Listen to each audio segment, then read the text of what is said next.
अस्सलामुअलैकुम रहमतुल्लाहि वबरकातुहू। दोस्तों, आपका मेरे चैनल इंटरनेट फ़ोग अदब में खैर मकदम है, खुश आमदीद है। आज मैं आपके लिए Bihar super TET 2023 conducted by BPSC mock test 7 phase both 75 and 100 marks Urdu के तमाम मुमकिन सवालात मां जवाबात लेकर हाजिर हुआ हूँ पार्ट 31। तो आइए बिला ताख़ीर शुरुआत करते हैं। Let's start now. पहला सवाल आपके स्क्रीन पे ये रहा। फिल्म मिर्ज़ा गालिब किसने लिखी थी? फिल्म मिर्ज़ा गालिब जो 1984 में ये लिखी गई थी, तो ये किसने लिखी थी ये कहानी? चार ऑप्शन आपकी स्क्रीन पे ये रहे। पहला है कृष्णचंद्र, दूसरा है राजेंद्र सिंह बेदी, तीसरा है सुरेंद्र प्रकाश, चौथा है सोहेल अजीम वाली। इसका राइट आंसर है ऑप्शन 2, राजेंद्र सिंह बेदी ने फिल्म मिर्ज़ा गालिब लिखी थी। उसके बाद दूसरा सवाल है, दर्जन में से मुअन्नस लफ्ज़ की निशानदेही कीजिए। इनमें से कौन सा लफ्ज़ मुअन्नस है?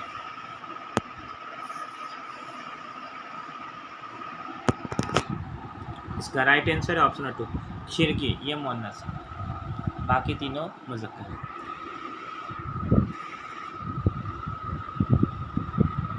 उसके बाद ये सवाल देखिए, तीसरा नंबर सवाल है, तगय्युर किस लफ्ज़ का मुतरादिफ है?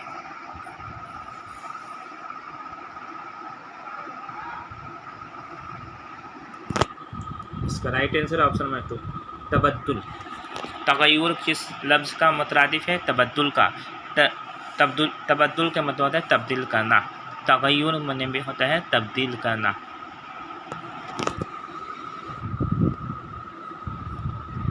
उसके बाद ये सवाल देखिए, लफ्ज़ बसीरत की ज़िद क्या होगी?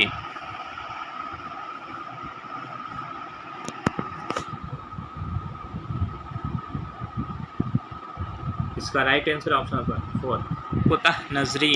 लफ्ज़ बसीरत के मतलब होता है बिनाई, कुतह नज़री के मतलब होता है आपका कम नज़र आना।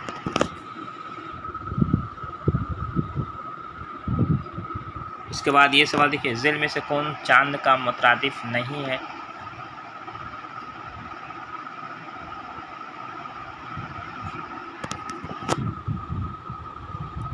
इसका right answer option 1, Aftab. Aftab के मतलब होता है सूरज, तो ये चांद का मुतरादिफ लफ्ज़ नहीं। उसके बाद ये सवाल देखिए, लफ्ज़ उरूज का मुतज़ाद है?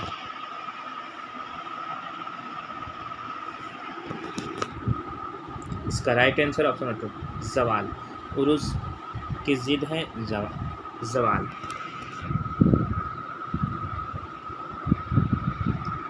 उसके बाद ये सवाल देखिए, लफ्ज़ मुख्तसर का मुतज़ाद क्या होगा? इसका राइट आंसर है ऑप्शन नंबर 2, मुफस्सिल। लफ्ज़ मुख्तसर का मुतज़ाद क्या है? मुफस्सिल।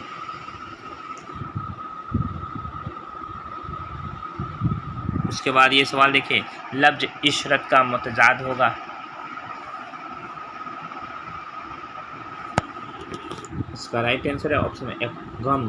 लफ्ज़ इशरत का मुतज़ाद क्या होगा? गम। इशरत के मतलब होता है खुशी और गम मतलब दुख, तकलीफ। उसके बाद ये सवाल देखिए, उर्दू में कौन सा रस्मुल ख़त मुश्तमिल है? उर्दू में कौन सा रस्मुल ख़त मुश्तमिल है? इसका राइट आंसर ऑप्शन 4, ख़त नस्तअलीक।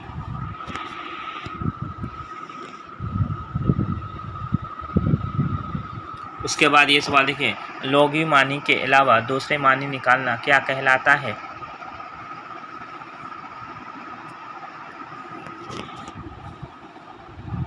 इसका राइट आंसर ऑप्शन 4, इस्तिलाही मानी। उस लफ्ज़ लोगी मानी के अलावा दूसरे मानी निकालना क्या कहलाता है? इस्तिलाही मानी।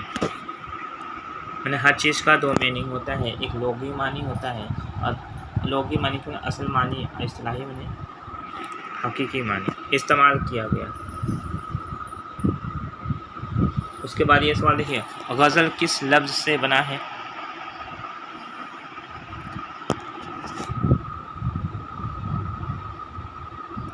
इसका राइट आंसर ऑप्शन गज़ाल से बना है। गज़ल किस लफ्ज़ से बना है? गज़ाल से बना है, जिसके मानी होता है हिरन।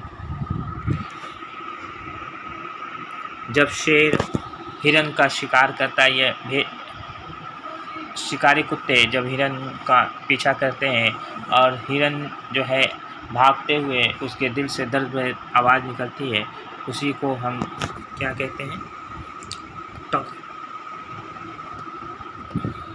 गज़ल कहते हैं। गज़ल गज़ाल से बना है। उसके बाद ये सवाल देखिए, किसी काम के करने या होने को क्या कहते हैं?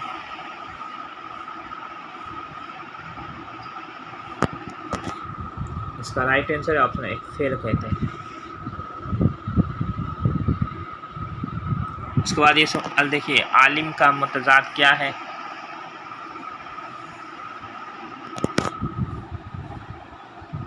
इसका राइट आंसर है ऑप्शन 2, जाहिल। आलिम का मुतज़ाद क्या है? जाहिल। उसके बाद ये सवाल देखिए, शाकिर की तानीस है?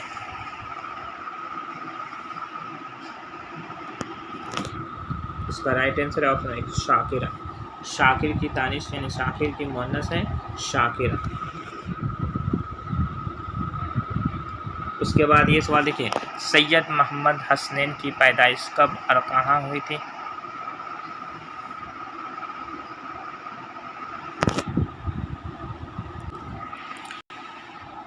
सैयद मोहम्मद हसनैन की पैदाइश कब और कहाँ हुई थी? इसका राइट आंसर ऑप्शन नंबर 3, 1920 ईस्वी पटना। कहीं पर 1925 भी दिया हुआ है। सैयद मोहम्मद हसनैन की पैदाइश कब और कहाँ हुई थी? तो 1920 या 25 ईस्वी को पटना में हुई थी। उसके बाद ये सवाल देखिए, उर्दू का पहला साहिब फ़िक्र शायर कौन है?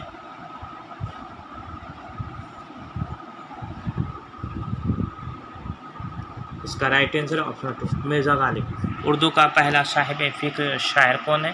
तो मिर्ज़ा गालिब। उसके बाद ये सवाल देखिए, शुमाली हिंद की पहली मसनवी कौन सी है?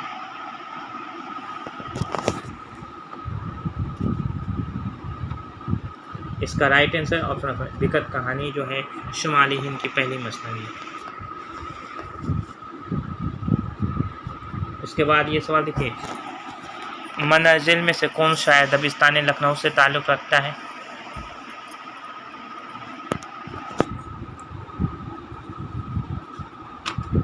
इसका right answer option number 3, Mirza Dabir जो है ये दबिस्तान लखनऊ से ताल्लुक़ रखते हैं। हालांकि इनकी पैदाइश दिल्ली में हुई, उसके बाद दिल्ली से लखनऊ चले गए। उसके बाद ये सवाल देखिए, मिर्ज़ा गालिब ने अच्छे आम के बारे में क्या कहा है?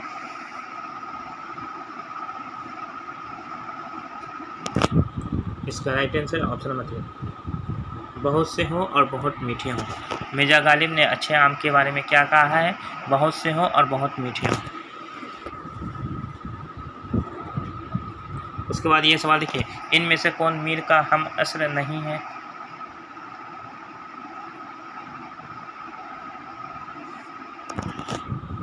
इसका राइट आंसर ऑप्शन नंबर 4, आतिश लखनवी।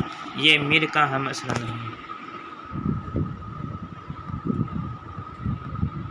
उसके बाद ये सवाल देखिए, सवा सेर गेहूँ किसका लिखा हुआ अफसाना है?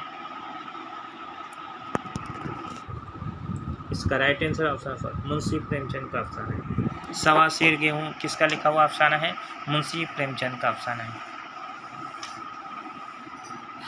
आपके लिए एक सवाल है, कृष्णचंद्र का पहला अफसाना किस नाम से शाया हुआ था? इसका जवाब आपको कमेंट बॉक्स में बताना है। कृष्णचंद्र का पहला अफसाना किस नाम से शाया हुआ था? इसका जवाब कमेंट बॉक्स में बताना है। दोस्तों, मेरी वीडियो आपको कैसे लगी? अगर अच्छी लगी तो चैनल को सब्सक्राइब कीजिए, लाइक कीजिए और वीडियो को ज़्यादा से ज़्यादा अपने दोस्तों में शेयर कीजिए। आज के लिए इजाज़त दीजिए अपने दोस्त तौफीक अंसारी को। अल्लाह हाफ़िज़।